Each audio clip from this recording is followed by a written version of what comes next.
நாடாளுமன்றத்தில் மகளிர் இடஒதுக்கீடு மற்றும் தொகுதி மறுவரையறை மசோதாக்கள் தாக்கல் செய்யப்படுகின்றன. காட்சிகளை பார்க்கலாம்.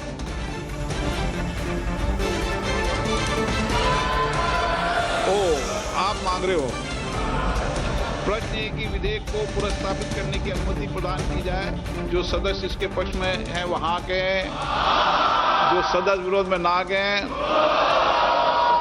डिवीजन तो अब मतदान की प्रक्रिया शुरू करें। पुनर्स्थापित करने की अनुमति प्रदान की जाए। जो பரபரப்பான சூழலில் நாடாளுமன்றம் இன்று கூடியிருக்கிறது. தொகுதி மறுவரையறை மற்றும் மகளிர் இடஒதுக்கீடு ஆகிய மசோதாக்கள் இன்று நாடாளுமன்றத்தில் அறிமுகம் செய்யப்படுகின்றன. மசோதாவை அறிமுகம் செய்வதற்கு முன்னதாக அது தொடர்பான வாக்கெடுப்பு நடத்தப்படுகிறது. தொகுதி மறுவரையறை மசோதாவை அறிமுகம் செய்ய வாக்கெடுப்பு நடத்தப்படுகிறது. அந்த காட்சிகளை பார்க்கிறோம்.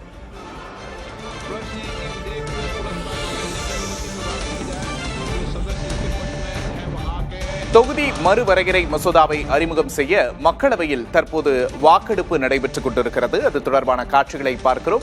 கூடுதல் விவரங்களை டெல்லி சிறப்பு செய்தியாளர் கணபதியிடம் கேட்டு பெறலாம். கணபதி, தற்போது மக்களவையில மசோதாவை அறிமுகம் செய்ய வாக்கெடுப்பு நடக்குது. அடுத்தடுத்த நகர்வுகள் என்ன? மக்களவையிலே இந்த மசோதாவை அறிமுகப்படுத்தும் நிலையிலேயே எதிர்க்கட்சிகள் எதிர்ப்பு தெரிவித்ததால் வாக்கெடுப்பு தொடங்கியது. முதலிலே குரல் வாக்கெடுப்பு நடைபெற்ற நிலையிலே எதிர்க்கட்சிகளை சேர்ந்தவர்கள் முழு வாக்கெடுப்பு நடத்த வேண்டும் என கோரிக்கை வைத்தார்கள். மின்னணு வாக்கு இயந்திரங்கள் மூலமாக வாக்குப்பதிவு நடைபெற்றது.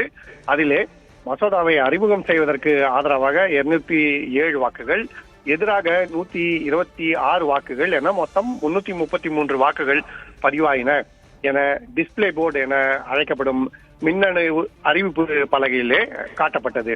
ஆனால் சில உறுப்பினர்கள் தங்களுடைய வாக்குகள் பதிவாகவில்லை என புகார் அளித்திருக்கும் நிலையிலே தற்போது வாக்குச்சீட்டுகள் மூலமாக வாக்கெடுப்பு நடைபெறுகிறது. ஏற்கனவே வெளிவந்த தகவல் சரிதானா என்பதை சபாநாயகர் சரிபார்த்து அழைப்பு வெளியிட்ட பிறகு இந்த மசோதா மீதான விவாதம் தொடங்கும் என எதிர்பார்க்கப்படுகிறது.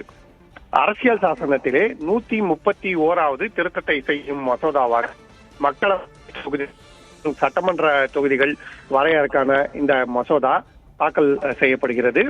இந்த மசோதாவுக்கு ஒப்புதல் கிடைக்கும் பட்சத்தில் இதற்கு அடுத்தபடியாக 2011ஆம் வருட மக்கள் தொகை கணக்கெடுப்பு அடிப்படையிலே மக்களவை தொகுதிகள் மறுவரை செய்யப்பட்டு அதில் 33% மகளிருக்கு இடஒதுக்கீடாக வழங்கப்பட வேண்டும் என்பதுதான் அரசின் திட்டம். ஆகவே இந்த மசோதாவுக்கு ஒப்புதல் கிடைத்தால்தான் மகளிருக்கு இடஒதுக்கீடு சட்டத்திலே திருத்தம் செய்வதற்கான மசோதா ஒப்புதல் தரும். இப்படி இந்த 2 மசோதாக்களும் ஒன்றாக இணைக்கப்பட்டுள்ளன. அத்துடன் யூனியன் பிரதேசங்களுக்கான மசோதா தனியாக இத்துடன் இணைக்கப்பட்டிருக்கிறது.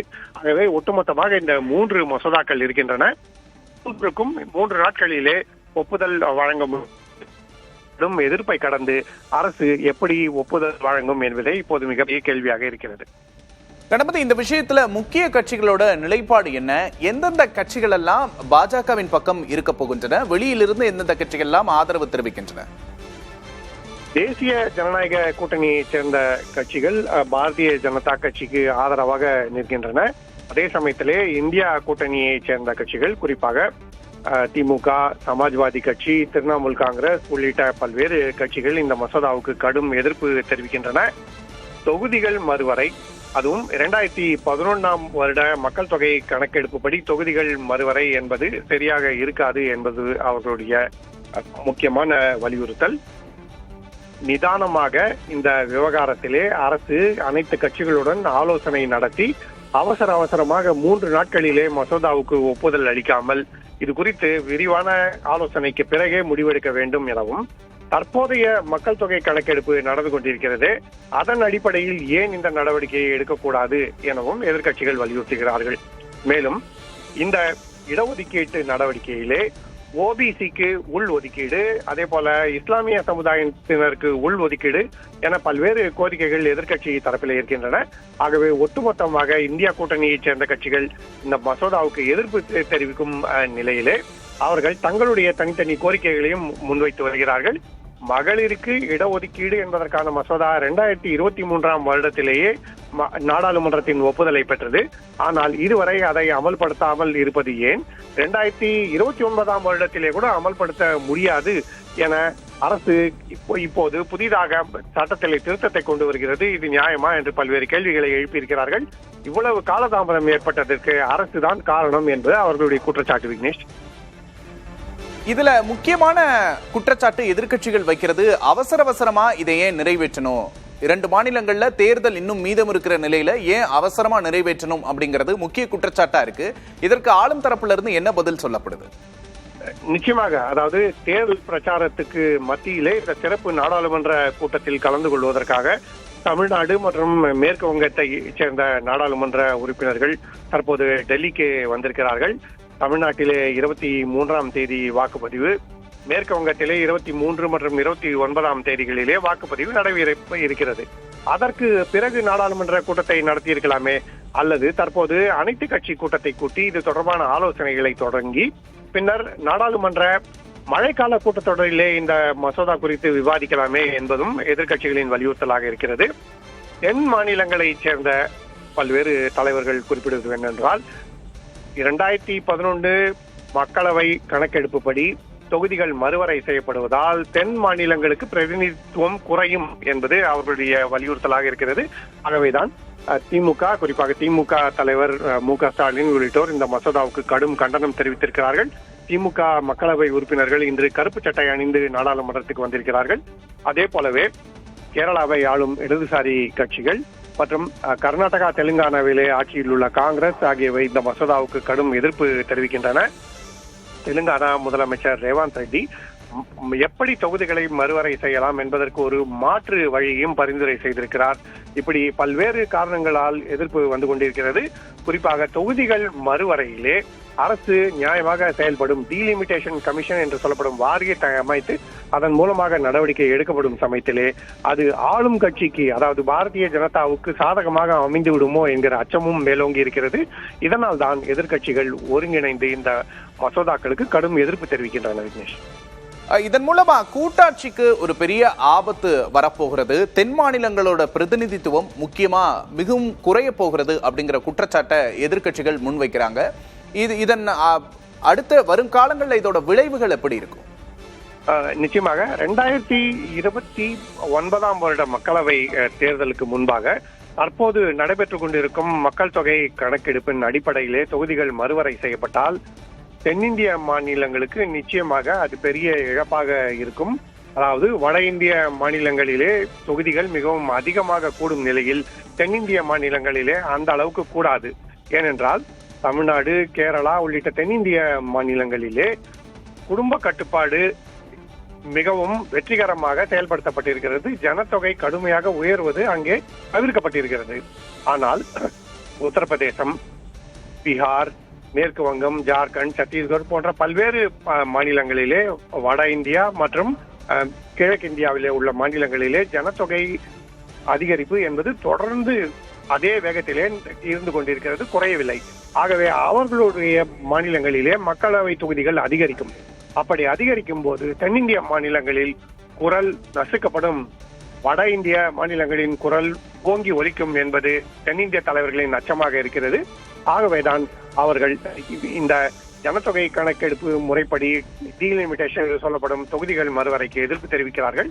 ஆகவேதான் அரசு 2029 2011ஆம் வருட ஜனத்தொகை கணக்கெடுப்பின் அடிப்படையிலேயே நாம் தொகுதிகளை மறுவரை செய்யலாம் என்ற பரிந்துரை அளித்திருக்கிறது.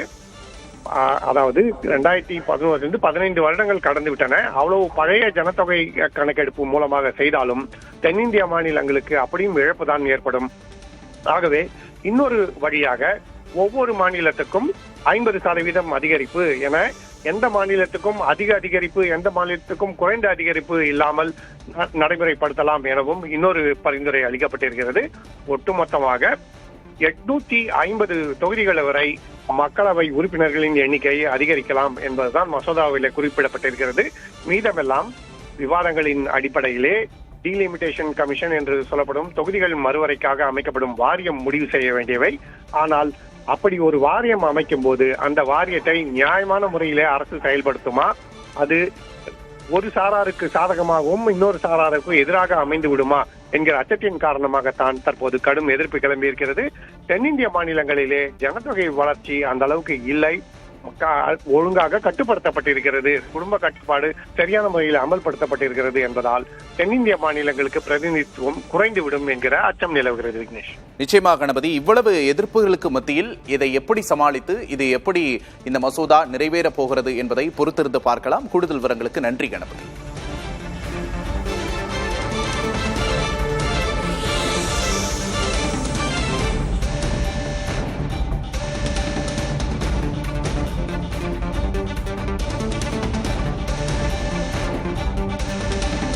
தற்போதைய மக்களவை உறுப்பினர்களின் எண்ணிக்கையை பார்த்துக் கொண்டிருக்கிறோம். தற்போது மொத்த உறுப்பினர்கள் 543 பேர் மக்களவையில் இருக்கிறார்கள். தற்போதைய உறுப்பினர்கள் 540 இருக்கிறார்கள். இந்த மசோதா நிறைவேற 2/3 பங்கு ஆதரவு தேவை. அதாவது 361 உறுப்பினர்களின் ஆதரவு தேவை என்ற நிலை உள்ளது. தற்போது அது தொடர்பான காட்சிகளை திரையில் காண்கிறோம்.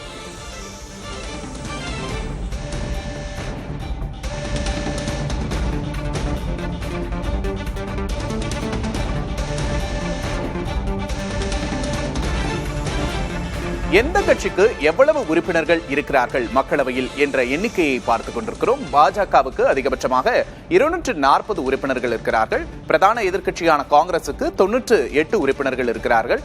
சமாஜ்வாதி கட்சியை பொறுத்தவரை 37 உறுப்பினர்கள் இருக்கிறார்கள். திரிணாமுல் காங்கிரஸ் கட்சிக்கு 28 உறுப்பினர்களும், திமுகவுக்கு 22 உறுப்பினர்களும், தெலுங்கு தேசம் கட்சிக்கு 16 உறுப்பினர்களும், ஐக்கிய ஜனதா தளத்திற்கு 12 உறுப்பினர்களும், சிவசேனா உத்தவ் தாக்கரே பிரிவுக்கு 9 உறுப்பினர்களும் இருக்கிறார்கள். சரத்பவார் பிரிவுக்கு 8 பேர் இருக்கிறார்கள். பிறர் 70 உறுப்பினர்கள் இருக்கிறார்கள். மக்களவையின் மொத்த உறுப்பினர்களின் எண்ணிக்கையை தற்போது பார்த்துக் கொண்டிருக்கிறோம். தற்போது மாநிலங்களவையில் இந்த மசோதா நிறைவேற எவ்வளவு உறுப்பினர்களின் ஆதரவு தேவை என்பதை பார்க்கிறோம். மொத்த மாநிலங்களவை உறுப்பினர்களின் எண்ணிக்கை 245. தற்போதைய உறுப்பினர்கள் 244 பேர் இருக்கிறார்கள். 3/2 பங்கு ஆதரவு மசோதாவுக்கு தேவை என்ற நிலையில் 163 பேரின் ஆதரவு இந்த மசோதாக்களுக்கு தேவைப்படுகிறது. மாநிலங்களவையை பொறுத்தவரை எந்த கட்சிக்கு எவ்வளவு உறுப்பினர்கள் இருக்கிறார்கள், எவ்வளவு பலம் மாநிலங்களவையில் கட்சிகளுக்கு இருக்கிறது என்பதை கட்சி வாரியாக பார்க்கிறோம். பாஜகவுக்கு 106 உறுப்பினர்கள் இருக்கிறார்கள். காங்கிரஸை பொறுத்தவரை 29 உறுப்பினர்கள் இருக்கிறார்கள். திரிணாமுல் காங்கிரசுக்கு 13 உறுப்பினர்களும், ஆம் ஆத்மிக்கு 10 மாநிலங்களவை உறுப்பினர்களும், திமுகவுக்கு 8, ஒய்எஸ்ஆர் காங்கிரசுக்கு 7 மாநிலங்களவை உறுப்பினர்களும், பிஜு ஜனதா தளத்துக்கு 6, அதிமுகவுக்கு 5, ஐக்கிய ஜனதா தளத்திற்கு 4, தேசியவாத காங்கிரசுக்கு 4, சமாஜ்வாதிக்கு 3, பிஆர்எஸ் கட்சிக்கு 3, சிபிஎம்முக்கு 3, ஆர்ஜேடிக்கு 3, தெலுங்கு தேசம் கட்சிக்கு 2, பிறர் 38 பேரும் மாநிலங்களவையில் இருக்கிறார்கள். மாநிலங்களவை உறுப்பினர்களின் பலத்தை தற்போது திரையில் பார்த்துக் கொண்டிருக்கிறோம்.